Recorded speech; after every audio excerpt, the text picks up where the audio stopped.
শিৱসাগৰ বেতবাৰী মোৰ তাৰ মিঠাপুখুৰী তিনিআলিতে গাড়ী পুলিচে আহি পেলাই ধৰিবলৈ সক্ষম হয় আৰু পুলিচ এই গৰু চোৰ কেইটাক চাফৰাইৰ পৰাই ফ'ল' কৰিছিলোঁ বুলি কৈছিলে আৰু ইয়াত আহি পেলাই ধৰিলে আৰু 4টা চোৰ আছিলে, 3টা পলাই হাৰিলে আৰু এটা ধৰিবলৈ সক্ষম হয় আৰু গৰুসহ গৰুকেইটা ওচৰতে তেওঁলোকে হেৰি কৰি বান্ধি থৈ গৈছে।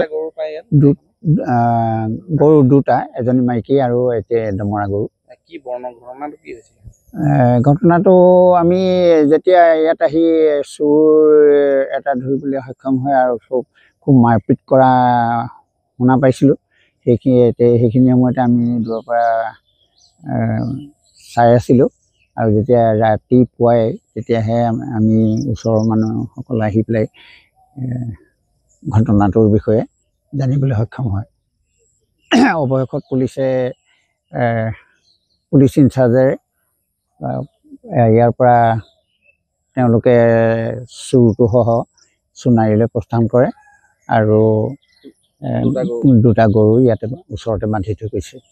কিবা গুলী চালনা কৰ্মশুনাত তেওঁলোকৰ ভাষ্য আছিল যে যেতিয়া